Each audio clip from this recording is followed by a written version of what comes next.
नमस्कार मंडळी, स्वागत आहे तुमचं सगळ्यांचं आपल्या लाडक्या युट्यूब चॅनलमध्ये. व्हिडिओ नसाल तर व्हिडिओ लाईक करा आणि चॅनलला सबस्क्राईब करून सोबतचं बेल नोटिफिकेशन ऑन करायला विसरू नका आणि ह्या व्हिडिओला हाईप नक्की करा आणि हा व्हिडिओ शेवटपर्यंत पण नक्की पहा. मल्लिका करणार समरवरती जीवघेणा हल्ला, तर दुसरीकडे मात्र स्वानंदी वाचवेल का समरला एवढ्या मोठ्या संकटातून? चला जाणून घेऊया संपूर्ण अपडेट.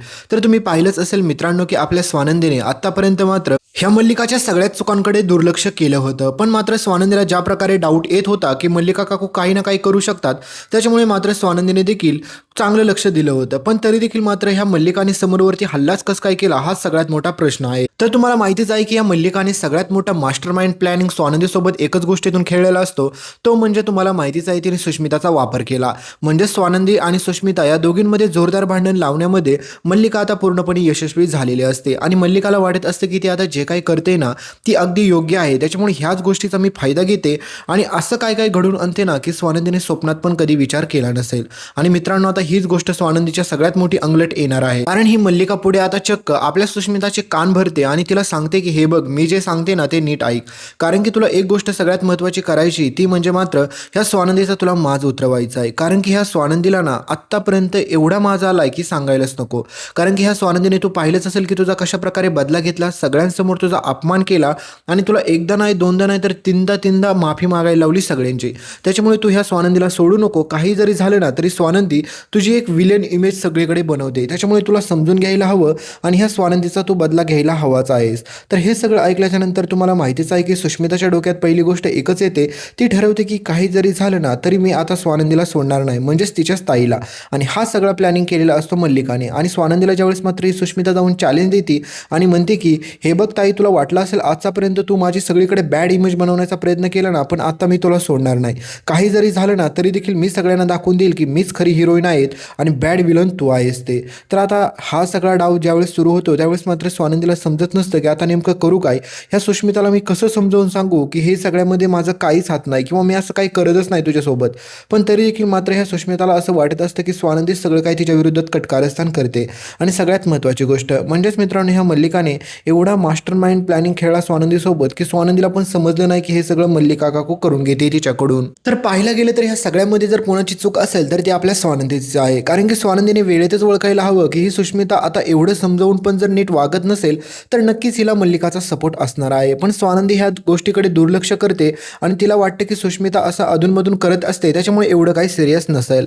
तर पुढे चक्क मल्लिका आणि अंशुमान हे दोघेजण मिळून प्लॅन करतात की आपल्याला काही जरी झालं ना तरी समरवरती हल्ला करायचा आहे आणि तो हल्ला कोणी घडून आणला म्हणून सांगायचं, ते म्हणजे ह्या सुष्मिताने. आणि हाच प्लॅनिंग आता सगळ्यात मोठा मास्टर माइंड प्लॅन ठरतो. कारण की मित्रांनो, बिचारा आपला समर कोणाच्या आध्यात ना मध्यात असतो. समर फक्त एवढ्या सत्वांना धरून चाललेला असतो की काही जरी झालं तरी सगळ्यांनी खरं बोलायचं आणि जे सत्य असेल त्याची साथ समर देत असतो. पण आता काही जरी झालं तरी स्वानंदीला अद्दल घडवण्यासाठी मात्र ही सुष्मिता आणि सोबतच मात्र अंशुमान आणि मल्लिका हे सगळेजण मिळून प्लॅनिंग करतात. आणि यामध्ये मात्र तुम्हाला माहितीच आहे की स्वानंदीला जास्तीत जास्त आता भडकवून देण्याचं काम ही मल्लिका करत असते सुष्मिता थ्रू. कारण की सुष्मिताकडून अशी कामं करून घेते ही मल्लिका की त्याचा विचार सुष्मिताने पण केला नसेल. पण मित्रांनो, एक गोष्ट एक लक्षात येते की या ठिकाणी जर पाहायला गेलं तर आपण म्हणू शकतो की मल्लिकाची सगळी चूक आहे.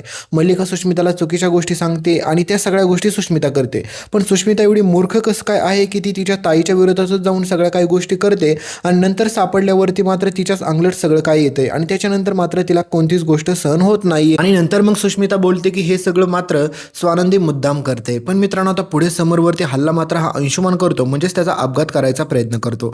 त्यावेळेस मात्र समरला इजा होती, त्याच्या डोक्याला लागतं आणि त्यावेळेस मात्र हा पहिला इशारा असतो तो म्हणजे अंशुमानचा स्वानंदीला. कारण की अंशुमान याच्या अगोदर पण बोललेला असतो, तुम्ही पाहिलं असेल की अंशुमानने सांगितलं की काही जरी झालं तरी पुढच्या 5 महिन्याच्या आतमध्ये तुला आणि दादाला जर नाही मी सेपरेट केलं तर मी नावाचा अंशुमान नाही आहे आणि काही जरी झालं तरी मी तुमच्या दोघांचं नातं तोडूनच राहणार. मग त्याच्यासाठी मला काही जरी करावं लागलं ना तरी पण मी मागचा पुढचा विचार करणार नाही आहे.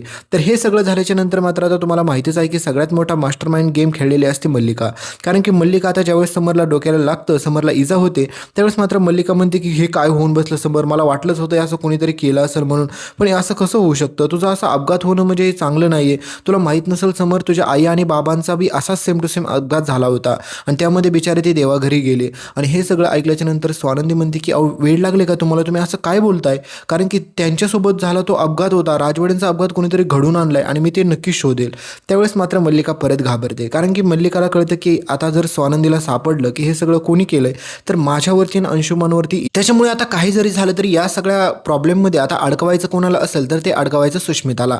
आणि तुम्हाला माहितीच आहे की त्यांनी सुष्मिताचा वापर करून समोरच्या खोट्या सह्या पण करून घेतल्या आणि ती प्रॉपर्टी नावावर करण्याचा प्रयत्न पण यांनी केलाच होता. आणि हा सगळा प्लॅन आता ते सगळा काय सुष्मितावरती ढकलणार आहेत. आणि मित्रांनो, ज्यावेळेस मात्र ही तुम्हाला माहितीच आहे की ही मल्लिका असं काय बोलत असते की राजवाड्यांचा अपघात झाला, तसाच सेम टू सेम अपघात मात्र त्याच्या आईवडिलांचा देखील झाला होता आणि त्यावेळेस मात्र ते थेट देवाघरी पोचले होते.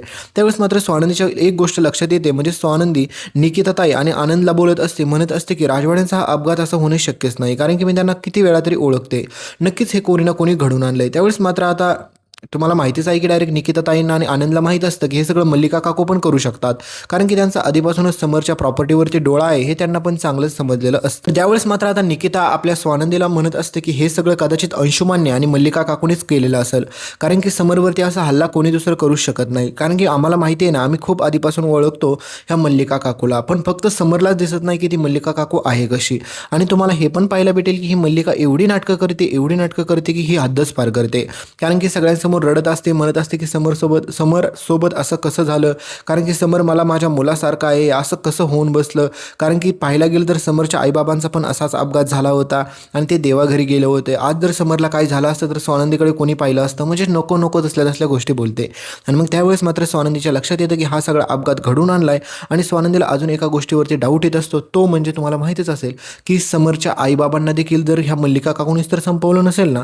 त्याच्यामुळे स्वानंदी म्हणते की मला सगळ्या गोष्टी शोधून काढल्याच पाहिजे आणि नक्कीच ह्या काकूनी काय काय केले हा सगळा पराक्रम बाहेर आल्याशिवाय मी शांत बसणार नाही. त्याच्यामुळे स्वानंदी आता प्रचंड चिडलेली असते. तर दुसरीकडे मात्र स्वानंदीच्या मनात एक डाऊट पण येत असतो की हे सगळं सुष्मिता तर नसेल ना केलं, कारण की सुष्मिता बोललेली होती की मी आता तुला सोडणार नाही, मी सगळ्यांना असं दाखवून देईल की हे सगळं तूच केले. म्हणजेच मित्रांनो, तुम्हाला माहितीच आहे की सुष्मिताला आता स्वानंदीला आपल्या जाळ्यात अडकवायचं असतं आणि ते जाळं बनवलेलं असतं मल्लिका आणि अंशुमानने, आणि त्यामध्ये स्वानंदीला अडकवायचं आणि तिला म्हणजे पूर्णपणे बरबादच करून टाकायचं ह्यांचा प्लॅनिंग असतो. पण तुम्हाला माहितीच आहे की समरची साथ असल्यामुळे आजपर्यंत स्वानंदीच्या केसाला पण कोणी धक्का लावू शकलेलं नसतं, पण बिचाऱ्या समोरच्या जीवाला तर धोका असतो ना. आणि हे सगळं कोण करत असतं तुम्हाला माहितीच आहे, मल्लिका, अंशुमान आणि सोबत सुष्मिता. तर पुढे स्वानंदीच्या समोर आता सगळ्यात पहिला खरा चेहरा येतो, तो म्हणजे ह्या सुष्मिताचा, कारण की ह्या सगळ्या अपघातामध्ये आणि ह्या सगळ्या मास्टर माइंड प्लॅनिंगमध्ये ह्याच्यामध्ये हात असतो सुष्मिताचा. कारण की तुम्हाला माहितीच आहे की सुष्मिताने स्वानंदीला चॅलेंज पण दिलं होतं आणि सुष्मिताने ज्या प्रकारे स्वानंदीला धमकी दिलेली असते आणि स्वानंदीच्या विरोधात जाऊन सुष्मिता जे काही कांड करत असते त्याच्यावरून हे सिद्ध होत असतं. पण आता किती काही जरी केलं तरी तुम्हाला माहितीच आहे की या मल्लिका काकूने आत्तापर्यंत खूप साऱ्या गोष्टी केल्या. अंशुमानने देखील स्वानंदीच्या बाबांसोबत काय केलं, कितीतरी मुलींचं आयुष्य बर्बाद केलं. म्हणजेच ह्या अंशुमानने पण खूप सारे कांड केलेत, प्रमाणाच्या बाहेरचे कांड केलेले आहेत. पण तरी पण तुम्हाला एक गोष्ट माहीतच असेल की ह्या अंशुमानला एकही शिक्षा आजपर्यंत झाली नाही आणि ह्या मल्लिकाला पण झाली नाही, त्याच्यामुळे त्यांची चाल इथपर्यंत आता पोहोचलेली असते. तर पुढे बिचारा समर आपला सुखरूप तर वाचतो, पण मित्रांनो आता हा असाच जर हल्ला होत राहिला तर स्वानंदीच्या आणि सुष्मिताच्या भांडणापायी बिचाऱ्या समरच्या जीवाला धोका सगळ्यात मोठा निर्माण होऊ शकतो. तर हे सगळं तुम्ही पुढे पाहाल. तर पुढचे अपडेट याच्या पुढचे पाहण्यासाठी चॅनलला सबस्क्राईब करा, सोबतचं बेल नोटिफिकेशन ऑन करा आणि व्हिडिओच्या शेवटचं सरप्राईज पाहायला विसरू नका. तुम्हाला दिसत असेल पिलग्रिमचा oil balance gel face wash. तर हा फेस वॉश तुम्हाला टॅग प्रोडक्ट मध्ये दिसत असेल तर याला खरेदी करायला अजिबात पण विसरू नका आणि तुम्हाला आवडणारे कोणतेही प्रोडक्ट तुम्ही इथून खरेदी करू शकता.